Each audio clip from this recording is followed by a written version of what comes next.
Alright, hello everyone, and welcome back to the channel. This is going to be my final thoughts and overall score for the series Squid Game. To give a general overview, Squid Game was an action horror thriller on Netflix, a South Korean show with 9 episodes, roughly about an hour long each. And this one will probably have spoilers. I just want to give my overall review because I did some stuff in episode 9, but not like my full one, so this will probably be like a 5-minute video just detailing some of that. So let's just get right into it probably. So first, this is basically going to be like my critiques and what I liked and everything. So first of all, some of the pros. I liked that everybody was flawed. Like basically the main part of the show is that showing the human condition and what humans will do whenever their backs against the wall, and how they'll react to certain situations, and the boredom of man, and what happens with the rich and the powerful when they lose interest in things, just general things like that. And then a lot of people don't like horror and gore, but I'm fine with it. So special effects were good with like the horror and stuff like that. And so just right off the bat, I'm gonna tell you my rating for the whole show, and then I'll go into my critiques and things like that. So for now, my overall rating for the show is a 7 out of 10. And that's all encompassing all of it, just my overall feelings. I feel like it was overhyped, and the twists and turns were very noticeable, and I guessed them pretty much right off the bat. Like, there wasn't anything like game changing about the show. Like, everything was pretty much easy to figure out, there's better Korean shows, there's better American shows, there's just better shows in general. It was still a good one. It's just not everybody's like best show of all time, Like, you can like what you like, just whatever you want, It's just not my favorite show of all time. Probably not my like top 20 favorite shows, So, yeah, so that's just me. And then after this, spoilers ahead. It'll put the text in the bottom. So now let's just get right into spoilers. So first of all, I was fine with all the violence and the gore. It's something that I'm just chill with. It doesn't really affect me. So that was okay. Like, the special effects and stuff were good. Some of the deaths were kind of sad, but overall, I knew they were going to happen, so it didn't really affect me very much. Like, for some stuff, like, for example, even though The Walking Dead drones on a lot and is very annoying most of the time with how stupid it gets, you never know what death is going to happen. You never know how somebody's going to die or anything. For this show, it was very, very predictable. You knew who was going to die. You knew what placement they were going to die based off how much screen time they got. Compare it back to Walking Dead. It's not satisfying at all, but at least you know that it's going to be a surprise when somebody dies. And a lot of other shows are like that too. Like Agents of S.H.I.E.L.D., for example, one of my favorite shows of all time. That one has a lot of surprises in it. Just general shows, even a lot of Korean dramas that I like. Like, for example, Zombie Detective, one of my favorite Korean dramas, has a lot of surprises in that as well. And just in general, there's a lot of shows that can do better on the current format that this show is in. And just in general, the way that it works is very predictable on how everything is situated. And just in general, I felt like it was very overhyped. It was still a good show, but not good enough to be number 1 on Netflix, just in my personal opinion, of course.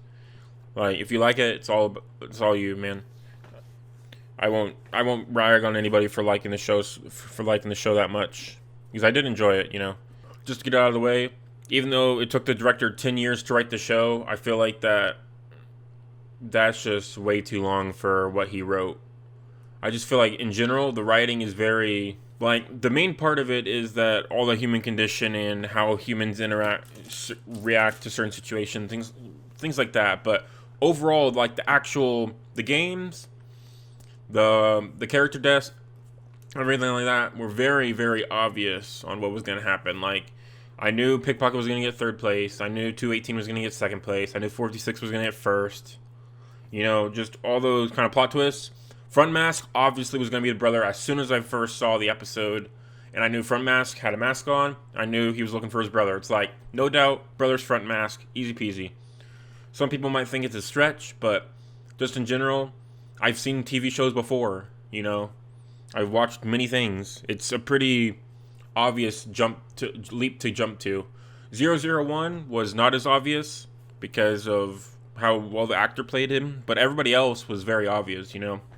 So just in general, that's how I feel about that. And back to the detective, Netflix. Like I said, it took the director 10 years to make the show with all the twists and turns. So he said he wants to film a movie first, and then he's thinking about season 2, and he's going to talk to Netflix about it. But for sure, no doubt, Netflix loves their money. They cancel shows willy-nilly just because it makes like $1 less than their previous season, you know. Like they canceled some of my favorite shows already. And so with it hitting top 1 and making Netflix a shit ton of money, there's no doubt they're going to try to go for the money and renew it for season 2. And with that season 2, 46, he'll obviously sign on because Netflix is probably going to give him a fat bonus if he wants to try to get him to join, because everybody likes him. And then they're going to add some new characters, of course. I just don't understand if they just redo the game altogether, then they're obviously going to have new games. But if not, then he'll probably be a staff member on the team. Or he'll be like a front mask style character, where front mask will be promoted and then he'll become the new front mask, just hidden like the detective was. Because apparently the detective hid really well. He killed like 10 people on the inside, you know. He made bank.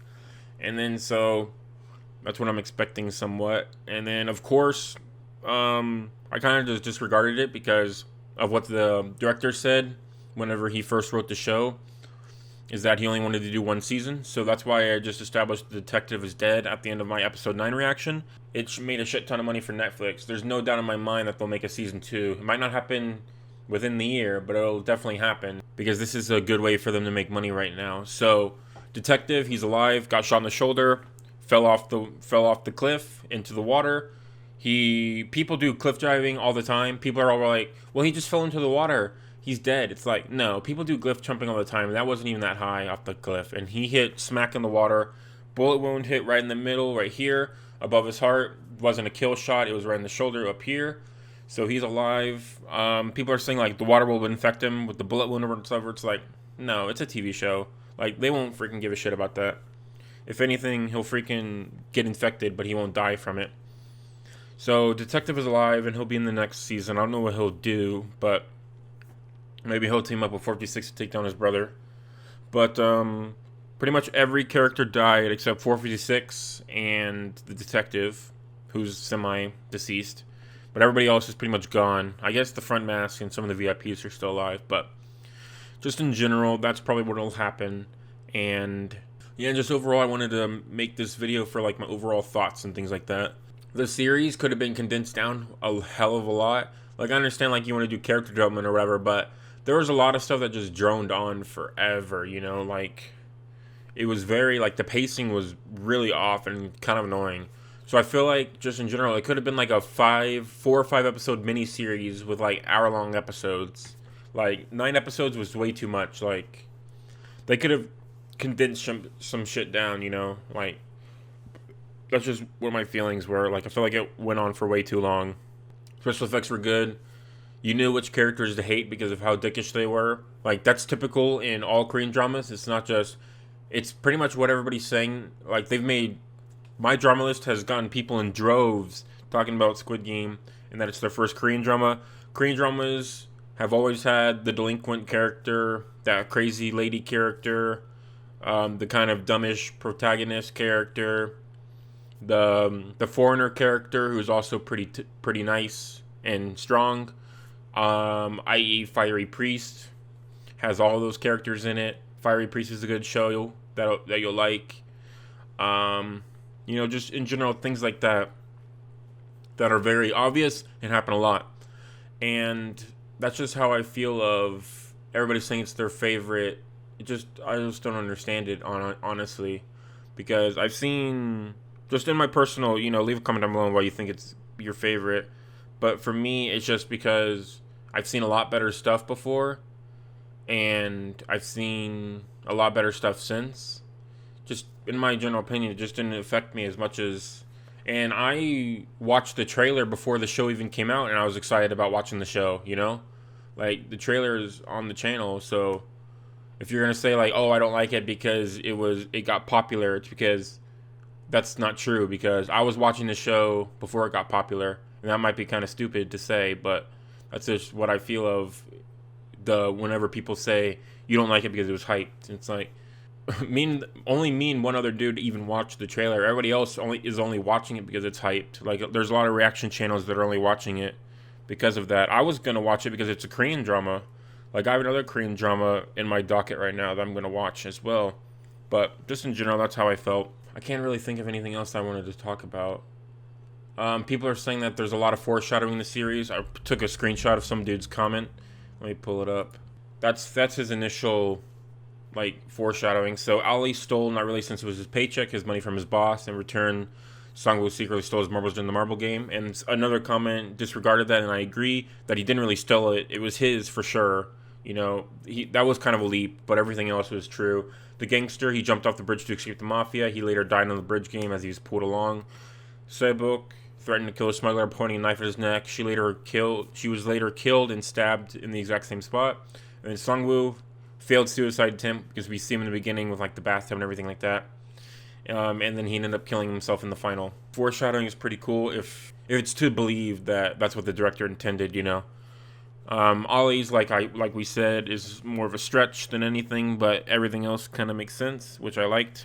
And then the initial guess is that 001 faked his dementia. He definitely has a brain tumor, but he faked his dementia for him to have fun with it, with nobody really as a threat. I think I'm just gonna end this right here, and then if somebody has questions in the comment, I'll answer that, and then I'll probably just type out what I think. But overall, just to reiterate, the show I feel like droned on for a little bit long. A lot of the twists and turns were very obvious, and so nothing really surprised me, and my reactions are kind of meh at best, because I'm like, yeah, I knew that was gonna happen, or I knew Sangwoo was gonna betray Ali, you know, things like that. It's like, it's what I expected. Like, it didn't surprise me at all, you know. But the show was still fun, and it was still like exciting. So 7 out of 10 from me overall for the show, and that's what I also have on my drama list. So without further ado, I will see you in the next K-drama reaction video.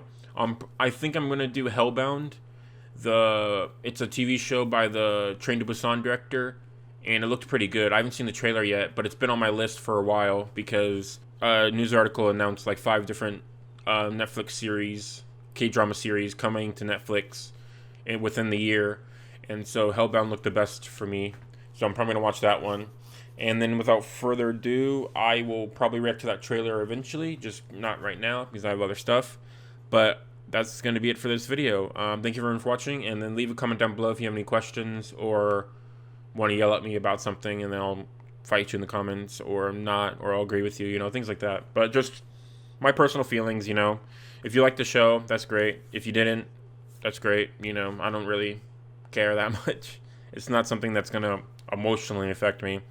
I'm just curious what people thought, because everybody's saying it's the best show of all time, but for me personally, I don't think so.